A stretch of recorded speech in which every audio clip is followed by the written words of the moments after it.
तो नाज़रीन, एएमयू के लिए तारीखी लम्हा वज़ीर आज़म नरेंद्र मोदी खिताब कर रहे हैं।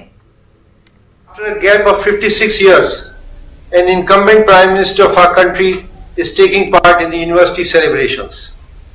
Thank you, sir, for accepting our invitation. Shri Narendra Modi is a visionary leader who has dedicated his entire life to the service of our country and who has provided India and all Indians a bold and lofty vision. His life's story, one of exemplary work ethics, dedication, rising by overcoming hardship and obstacles, is an inspiration to every Indian. Shri Narendra Modi has also played a pivotal role in elevating India's image globally. It is due to his vision and far-sightedness that India has taken a firm stand against expansionist policies in our neighborhood, and this has been appreciated much the world over. Under the astute leadership of Shri Modi, India has been able to strengthen its traditional and historical ties with the West Asian countries as well as other world powers. The welfare of the economically poor is always the foremost priority of Shri Narendra Modi, and we have witnessed this in various schemes launched during his tenure. By committing to Sabka Saath Sabka Vikas, the Prime Minister has voiced his concern for the economic and social upliftment of India's poorest. I take this opportunity to congratulate the Prime Minister and the Education Minister for the new education policy, which will transform the education system in India. The Education Minister has provided able leadership in the field of education in the time of COVID-19 pandemic. The entire AMU fraternity and I once again extend a hearty welcome to you, sir, and to all other esteemed guests, including our distinguished Education Minister. A centenary is a landmark achievement in the history of a university. On this historic event, thousands of alumni like me feel an overwhelming sense of pride and love for our founder, Sir Syed Ahmad Khan. A true patriot of the soil, the guiding principle of Sir Syed's life is described in one of his famous quotes: "The first requisite for the progress of a nation is the brotherhood and unity among all sections of the society," unquote. A champion of Hindu-Muslim unity, he practically demonstrated how to achieve communal harmony and brotherhood among people of all faiths. The doors of this great institution have since always been open to people of all religions, castes and creeds. AMU, a unique symbol of India's composite culture, is committed to the development of interfaith understanding among all the religions of the world. For this, we have established the Dara Shikoh Center for Interfaith Understanding and Dialogue. For centuries, despite many diversities, we are living as a people in unity and oneness. In unity and oneness. That is what makes our Bharat unique. This is the message from this ancient land, Bharat, to the entire world. Our alumni residing in India and abroad have a deep bonding and love for their alma mater and play a significant role in the development and profile of the university. The university has produced countless distinguished scholars in various fields who have made a mark in the country and abroad. Besides being a great seat of learning in traditional fields, AMU today is also at the forefront in imparting modern and scientific education. AMU has contributed immensely in the country's struggle for independence and nation building throughout its history. This institution has changed the lives and destinies of innumerable families, majority of who belong to the economically weaker sections of the society. Today, as per official figures, the Muslims are at the lowest rung of the educational and socio-economic ladder. It needs the support of the Government of India and various other agencies for its upliftment. AMU offers unstinted support in achieving this goal in accordance with Section 52C of the AMU Act. AMU is also at the forefront in the struggle to achieve women's empowerment through education. For this, in the centenary year, we have submitted a proposal for establishing an Institute of Professional Women's Studies to the government for consideration. Honorable Sir, we look forward to your consideration for this proposal and other projects submitted. Your good wishes and support will go a long way in achieving objectives and solving other problems and issues facing the community today. Your presence today has ignited positivity and hope among all of us. It has ignited positivity and hope among all of us. We wish the university and our country will attain new heights of glory and achievement under your able guidance and leadership. AMU, an institution of national importance, needs continued support to maintain its historical, spatial, and constitutional character for the good of the nation. I take the opportunity of inviting you to visit our beloved institution physically whenever it is possible. Our campus is one of the best in the world and it will be a pleasure to host you.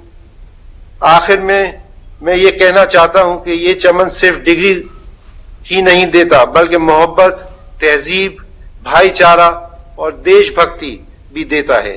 Thank you. जय Hind.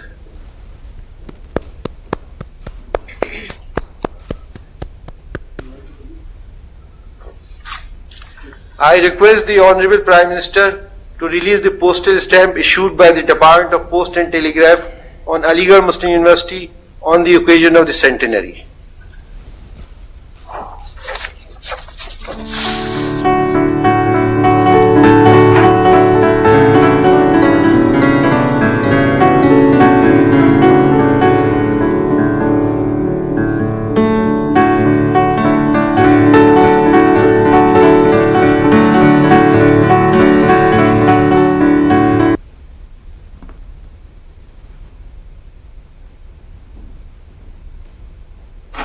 I request the Honorable Prime Minister, Shri Narendra Modi ji, to kindly deliver his address.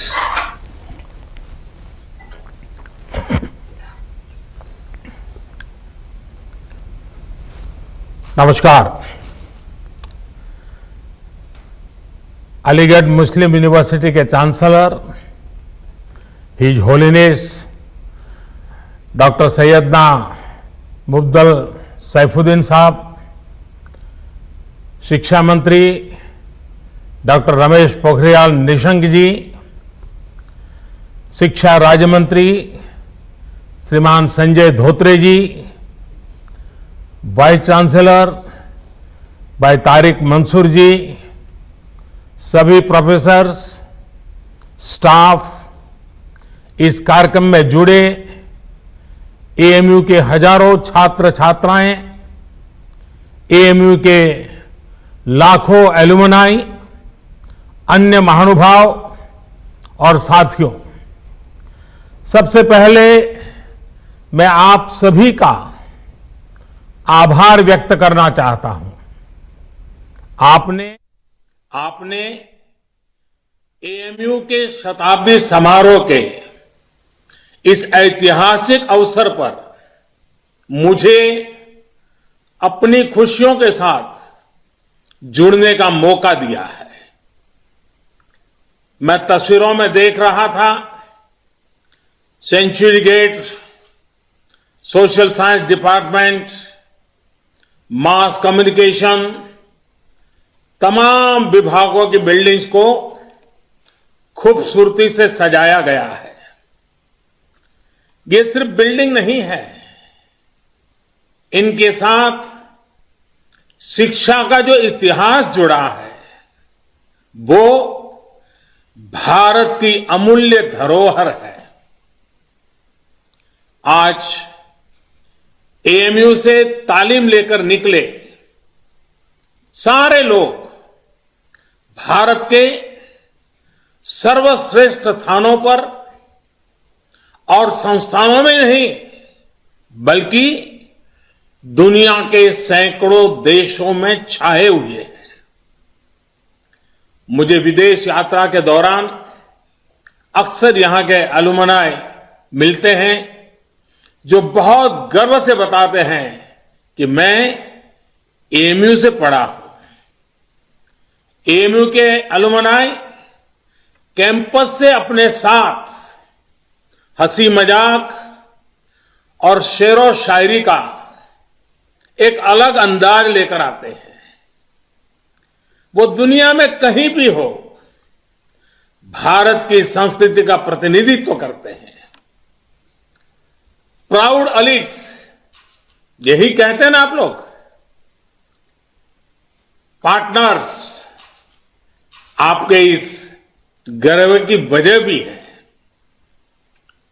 अपने 100 वर्ष के इतिहास में AMU ने लाखों जीवन को तराशा है, संवारा है। एक आधुनिक और वैज्ञानिक सोच दी है। समाज के लिए, देश के लिए कुछ करने की प्रेरणा जगाई है। मैं सभी के नाम लूंगा तो समय शायद बहुत कम पड़ जाएगा। एएमयू की ये पहचान, इस सम्मान का आधार उसके वो मूल्य रहे हैं जिन पर सर सैयद अहमद खान द्वारा इस संस्थान की स्थापना की गई है। ऐसे प्रत्येक छात्र छात्रा और इन 100 वर्षों में एएमयू के माध्यम से देश की सेवा करने वाले प्रत्येक टीचर प्रोफेसर का भी मैं अभिनंदन करता हूं। अभी कोरोना के इस संकट के दौरान भी एएमयू ने जिस तरह समाज की मदद की, वो अभूतपूर्व है। हजारों लोगों का मुफ्त टेस्ट करवाना, आइसोलेशन वार्ड बनाना, प्लाज्मा बैंक बनाना और पीएम केयर फंड में एक बड़ी राशि का योगदान देना समाज के प्रति आपके दायित्वों को पूरा करने की गंभीरता को दिखाता है। अभी कुछ दिन पहले ही मुझे चांसलर डॉक्टर सैयदना साहब की चिट्ठी भी मिली है। उन्होंने वैक्सीनेशन ड्राइव में भी हर स्तर पर सहयोग देने की बात कही है। देश को सर्वोपरि रखते हुए ऐसे ही संगठित प्रयासों से आज भारत कोरोना जैसी वैश्विक महामारी का सफलता से मुकाबला कर रहा है। साथियों, मुझे बहुत सारे लोग बोलते हैं कि एएमयू कैंपस अपने आप में एक शहर की तरह है। अनेकों डिपार्टमेंट्स, दर्जनों हॉस्टल्स, हजारों टीचर्स, प्रोफेसर्स, लाखों स्टूडेंट्स के बीच एक मिनी इंडिया भी नजर आता है। एएमयू में भी एक तरफ उर्दू पढ़ाई जाती है तो हिंदी भी, अरबी पढ़ाई जाती है तो यहां संस्कृत की शिक्षा का भी एक सदी पुराना संस्थान है। यहां की लाइब्रेरी में कुरान के मैन्युस्क्रिप्ट हैं तो गीता रामायण के अनुवाद भी उतने ही सहज कर रखे गए हैं। ये विविधता एएमयू कैसे और एएमयू जैसे प्रतिष्ठित संस्थान की ही सिर्फ नहीं, देश की भी ताकत है। हमें इस शक्ति को न भूलना है, न ही इसे कमजोर पड़ने देना है। एएमयू के कैंपस में एक भारत श्रेष्ठ भारत की भावना दिनों दिन मजबूत होती रहे, हमें मिलकर इसके लिए काम करना है। साथियों, बीते 100 वर्षों में एएमयू ने दुनिया के कई देशों से भारत के संबंधों को सशक्त करने का भी काम किया है।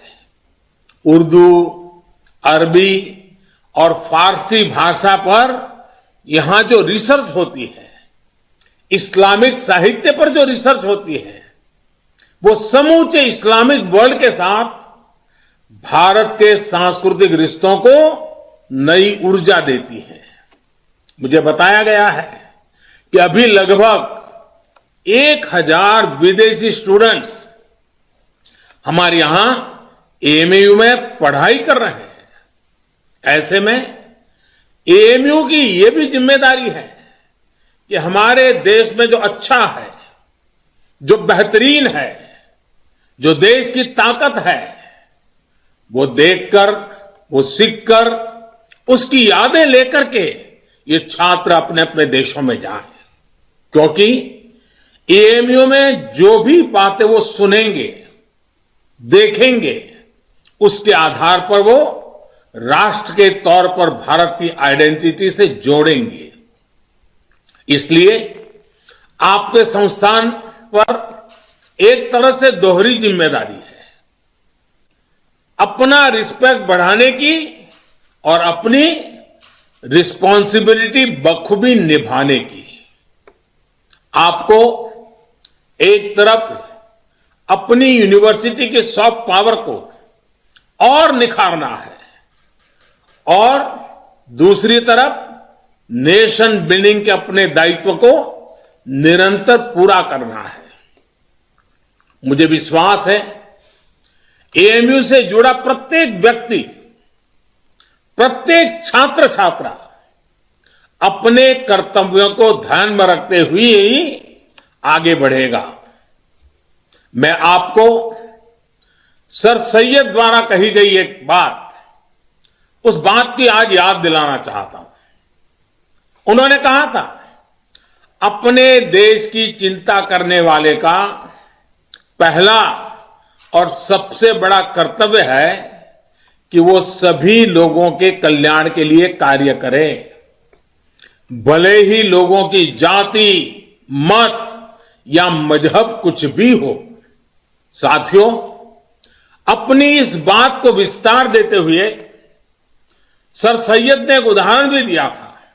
उन्होंने कहा था, जिस प्रकार मानव जीवन और उसके अच्छे स्वास्थ्य के लिए शरीर के हर अंग का स्वस्थ रहना जरूरी है, वैसे ही देश की समृद्धि के लिए भी उसका हर स्तर पर विकास होना आवश्यक है।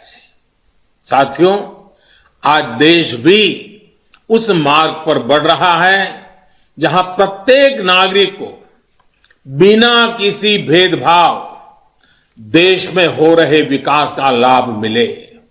देश आज उस मार्ग पर बढ़ रहा है जहां का प्रत्येक नागरिक संविधान से मिले अपने अधिकारों को लेकर निश्चिंत रहे, अपने भविष्य को लेकर के निश्चिंत रहे।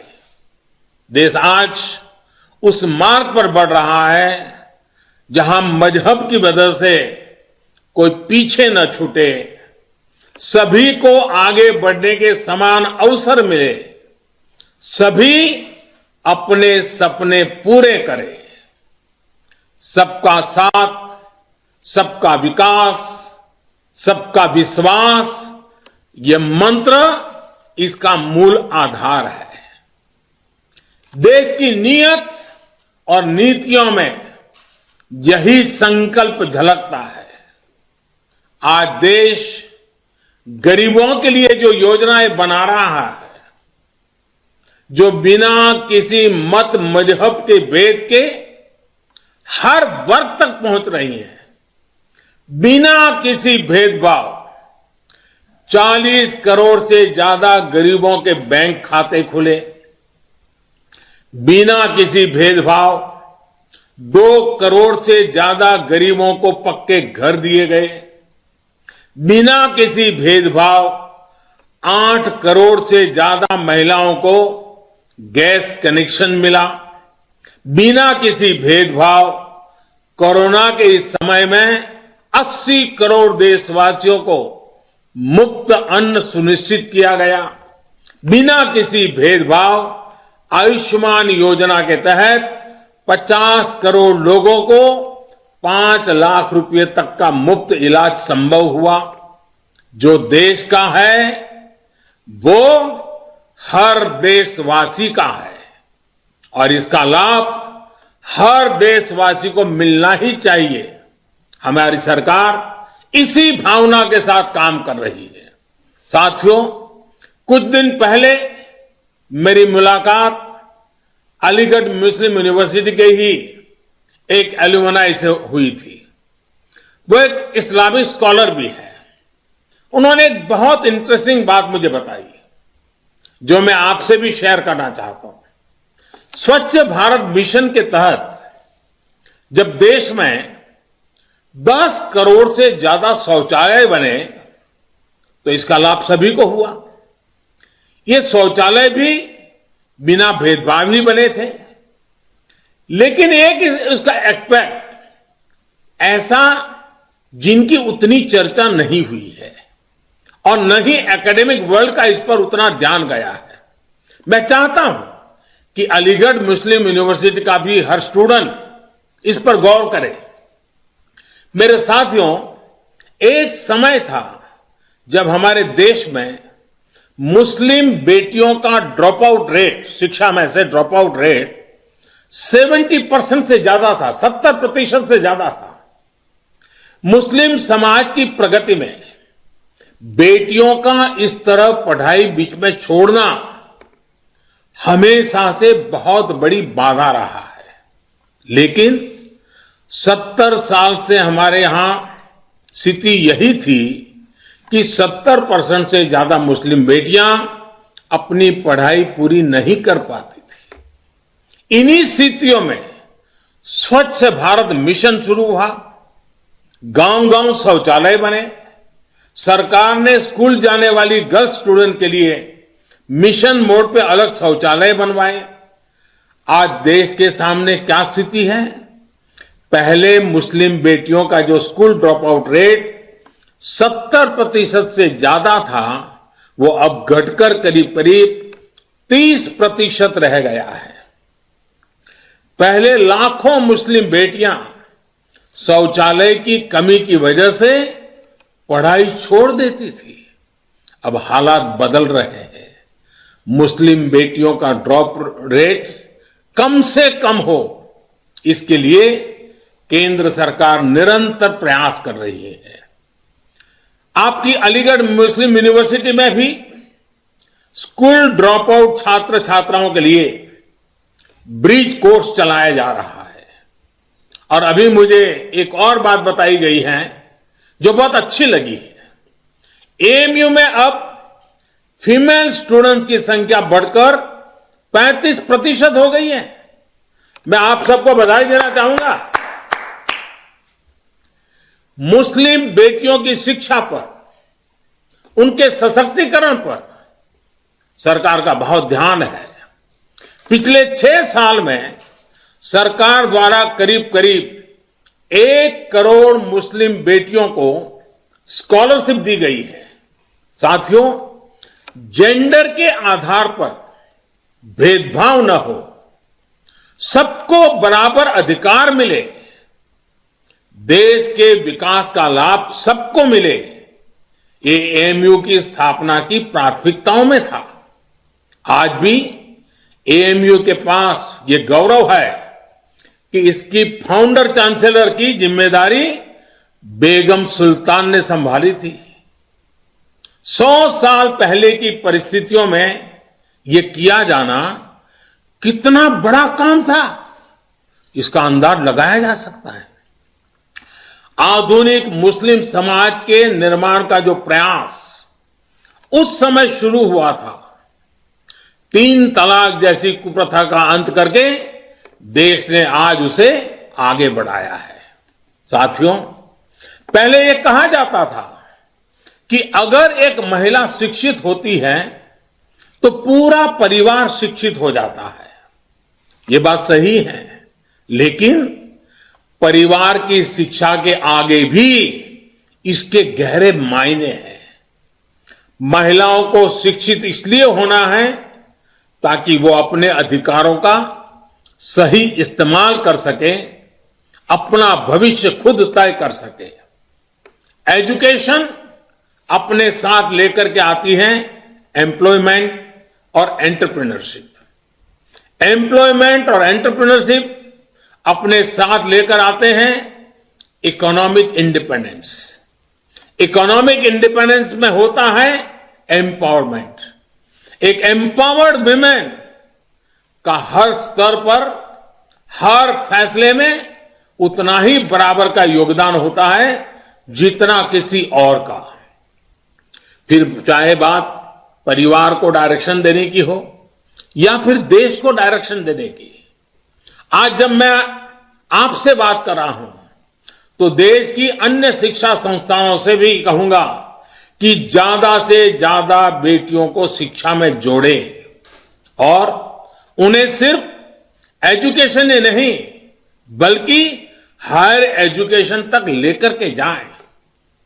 साथियों, एएमयू ने हायर एजुकेशन में अपने कॉन्टेम्पररी करिकुलम में उससे बहुतों को आकर्षित किया है। आपकी यूनिवर्सिटी में इंटर डिसिप्लिनरी विषय पहले से पढ़ाए जाते हैं। अगर कोई छात्र साइंस में अच्छा है और उसे हिस्ट्री भी अच्छी लगती है तो ऐसी मजबूरी क्यों हो कि वो किसी एक को ही चुन सके। यही भावना नई राष्ट्रीय शिक्षा नीति में है, न्यू एजुकेशन पॉलिसी में है। इसमें 21वीं सदी में भारत के स्टूडेंट्स की जरूरतों, उसके इंटरेस्ट को सबसे ज्यादा ध्यान में रखा गया है। हमारे देश का युवा नेशन फर्स्ट के आह्वान के साथ देश को आगे बढ़ाने के लिए प्रतिबद्ध है। वो नए नए स्टार्टअप्स के जरिए देश की चुनौतियों का समाधान निकाल रहा है। रेशनल थिंकिंग और साइंटिफिक आउटलुक उनकी पहली प्रायोरिटी है। राष्ट्रीय शिक्षा नीति में भारत के युवाओं की इसी एस्पिरेशंस को प्राथमिकता दी गई है। हमारी कोशिश ये भी है कि भारत का एजुकेशन इकोसिस्टम दुनिया के आधुनिक शिक्षा व्यवस्थाओं में से एक बने। नई नेशनल एजुकेशन पॉलिसी में जो मल्टीपल एंट्री है, एग्जिट पॉइंट की व्यवस्था है, उससे स्टूडेंट्स को अपनी शिक्षा के बारे में फैसले लेने में आसानी होगी। हर एग्जिट ऑप्शन के बाद उन्हें एप्रोप्रिएट सर्टिफिकेट भी दिया जाएगा। ये स्टूडेंट्स को पूरे कोर्स की फीस की चिंता किए बिना अपना फैसला लेने की आजादी होगी। साथियों, सरकार हायर एजुकेशन में नंबर ऑफ एनरोलमेंट्स बढ़ाने और सीटें बढ़ाने के लिए भी लगातार काम कर रही है। वर्ष 2014 में हमारे देश में 16 आईआईटीज थी, 16। आज 23 आईआईटीज है, 23। वर्ष 2014 में हमारे देश में 9 ट्रिपल आईटीज थी, 9 ट्रिपल आईटीज थी। आज 25 ट्रिपल आईटीज हैं। वर्ष 2014 में हमारे यहां 13 आईआईएम्स थे, आज 20 आईआईएम्स हैं। मेडिकल एजुकेशन को लेकर भी बहुत काम किया गया है। 6 साल पहले तक देश में सिर्फ 7 एम्स थे, आज देश में 22 एम्स हैं। शिक्षा चाहे ऑनलाइन हो या ऑफलाइन, सभी तक पहुंचे, बराबरी से पहुंचे, सभी का जीवन बदले, हम इसी लक्ष्य के साथ काम कर रहे हैं। साथियों, एएमयू के 100 साल पूरे होने पर मेरी आप सभी युवा पार्टनर्स से कुछ और अपेक्षाएं भी हैं।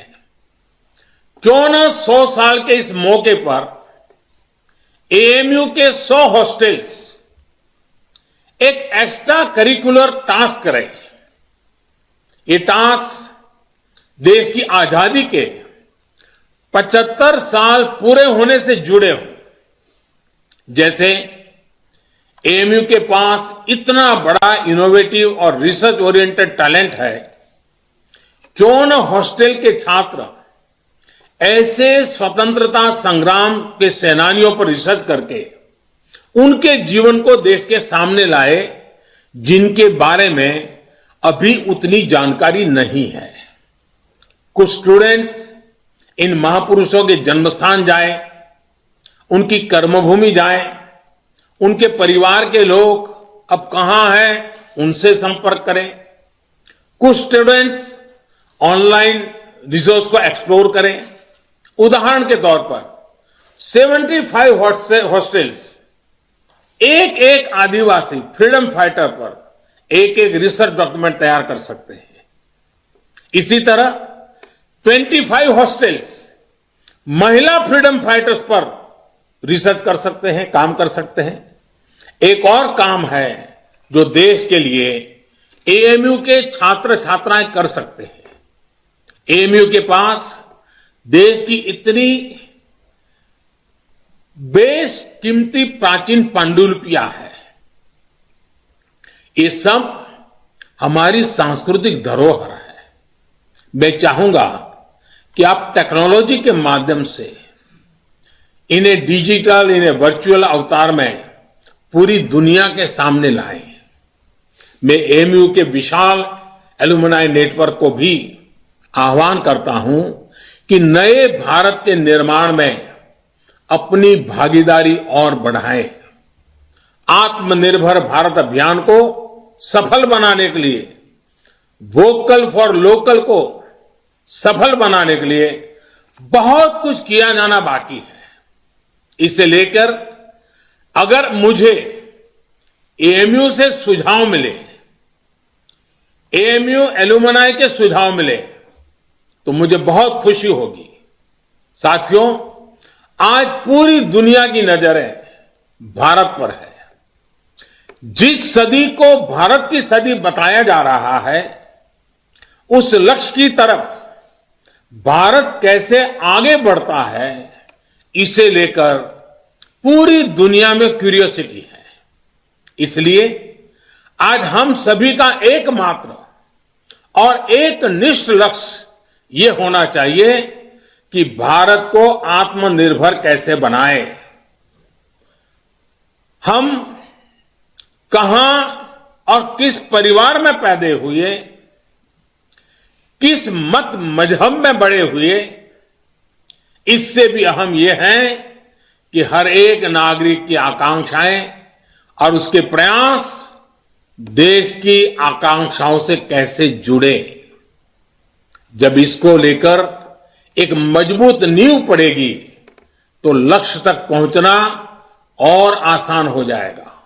साथियों, समाज में वैचारिक मतभेद होते हैं, ये स्वाभाविक भी है, लेकिन जब बात राष्ट्रीय लक्ष्यों के प्राप्ति की हो तो हर मतभेद किनारे रख देना चाहिए।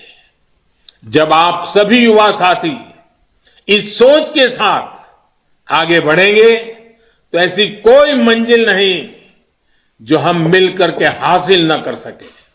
शिक्षा हो, आर्थिक विकास हो, बेहतर रहन सहन हो, अवसर हो, महिलाओं का हक हो, सुरक्षा हो, राष्ट्रवाद हो, ये जो चीजें हैं जो हर नागरिक के लिए जरूरी होती है, ये कुछ ऐसे मुद्दे हैं जिन पर हम अपनी राजनीतिक या वैचारिक मजबूरियों के नाम पर असहमत हो ही नहीं सकते।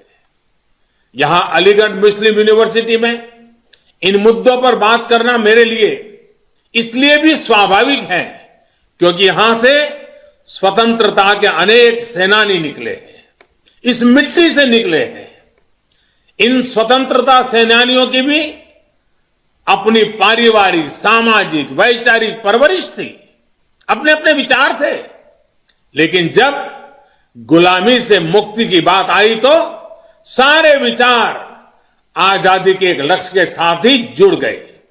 साथियों, हमारे पूर्वजों ने जो आजादी के लिए किया वही काम अब आपको, युवा पीढ़ी को नए भारत के निर्माण के लिए करना है।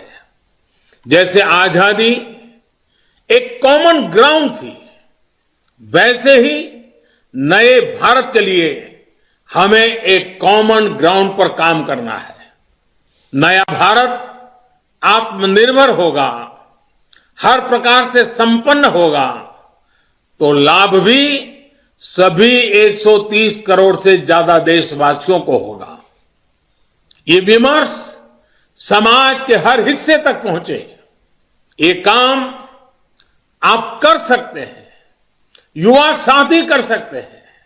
साथियों, हमें समझना होगा कि सियासत सोसाइटी का एक अहम हिस्सा है, लेकिन सोसाइटी में सियासत के अलावा भी दूसरे मसले हैं। सियासत और सत्ता की सोच से बहुत बड़ा, बहुत व्यापक किसी भी देश का समाज होता है। पॉलिटिक्स के ऊपर भी समाज को आगे बढ़ाने के लिए बहुत स्पेस होती है। उस स्पेस को भी एक्सप्लोर करते रहना बहुत जरूरी है। ये काम हमारे एएमयू जैसे कैंपस कर सकते हैं, आप सभी कर सकते हैं। साथियों, न्यू इंडिया के विजन की जब हम बात करते हैं तो उसके मूल में भी यही है कि राष्ट्र के, समाज के विकास को राजनीतिक चश्मे से न देखा जाए। हां, जब हम इस बड़े उद्देश्य के लिए साथ आते हैं तो संभव है कि कुछ तत्व इससे परेशान हो। ऐसे तत्व दुनिया की हर सोसाइटी में मिल जाएंगे। ये कुछ ऐसे लोग होते हैं जिनके अपने स्वार्थ होते हैं। वो अपने स्वार्थ को सिद्ध करने के लिए हर हथकंडा अपनाएंगे, हर प्रकार की नेगेटिविटी फैलाएंगे। लेकिन जब हमारे मन और मस्तिष्क में नए भारत का निर्माण सर्वोच्च होगा तो ऐसे लोगों का स्पेस अपने आप में सिकुड़ता जाएगा। साथियों, पॉलिटिक्स इंतजार कर सकती है, सोसाइटी इंतजार कर सकती है, देश का डेवलपमेंट का इंतजार नहीं कर सकता। गरीब समाज के किसी भी वर्ग का हो वो इंतजार नहीं कर सकता। महिलाएं, वंचित, पीड़ित, शोषित विकास का इंतजार नहीं कर सकते। सबसे बड़ी बात, हमारे युवा, आप सभी और इंतजार नहीं करना चाहेंगे। पिछली शताब्दी में मतभेदों के नाम पर बहुत वक्त पहले ही जाया हो चुका है। अब वक्त नहीं गंवाना है। सभी को एक लक्ष्य मिलकर, एक लक्ष्य के साथ मिलकर नया भारत, आत्मनिर्भर भारत बनाना है। साथियों, 100 साल पहले 1920 में जो युवा थे, उन्हें देश की आजादी के लिए संघर्ष करने का, खुद को समर्पित करने का, बलिदान देने का अवसर मिला था। उस पीढ़ी के तप और त्याग से देश को 1947 में आजादी मिली थी। आपके पास, आज की पीढ़ी के पास आत्मनिर्भर भारत, नए भारत के लक्ष्य को पूरा करने के लिए बहुत कुछ करने का अवसर है। वो समय था 1920 का, ये समय है 2020 का। 1920 के 27 साल के बाद देश आजाद हुआ था। 2020 के 27 साल बाद, जो कि अगले 27 साल 2020 से 2047 आपके जीवन के बहुत महत्वपूर्ण साल है। वर्ष 2047 में जब भारत अपनी आजादी के 100 वर्ष पूरा करेगा, आप उस ऐतिहासिक समय के भी साक्षी बनेंगे। इतना ही नहीं, इन 27 साल में आधुनिक भारत बनाने के आप हिस्सेदार होंगे। आपको हर पल देश के लिए सोचना है, अपने हर फैसले में देश हित सोचना है। आपका हर निर्णय देश हित को आधार बनाते हुए ही होना चाहिए। मुझे विश्वास है हम सब साथ मिलकर आत्मनिर्भर भारत के सपनों को पूरा करेंगे। हम सब मिलकर देश को विकास की नई ऊंचाइयों पर पहुंचाएंगे। आप सभी को एएमयू के 100 वर्ष होने पर फिर से एक बार बहुत बहुत बधाई देता हूं और इन 100 साल में जिन जिन महापुरुषों ने इस संस्थान की गरिमा को नई ऊंचाई पर ले जाने के लिए निरंतर प्रयास किया है, आज उनका भी पुण्य स्मरण करता हूं, उन सबका भी आदर करता हूं और फिर एक बार आज के इस पवित्र अवसर से भविष्य के लिए अनेक अनेक शुभकामनाएं देता हूं। विश्व भर में फैले हुए अलुमनाई को भी मैं उत्तम स्वास्थ्य के लिए शुभकामना करता हूं, उनके उत्तम भविष्य के लिए भी शुभकामनाएं करता हूं और एएमयू के भी उत्तम भविष्य के लिए अनेक अनेक शुभकामनाओं के साथ मैं आपको विश्वास दिलाता हूं कि ये सरकार आपकी प्रगति के लिए, आपके सपनों को साकार करने के लिए हम भी कभी पीछे नहीं रहेंगे। इसी एक विश्वास के साथ आपका बहुत बहुत धन्यवाद, बहुत बहुत धन्यवाद।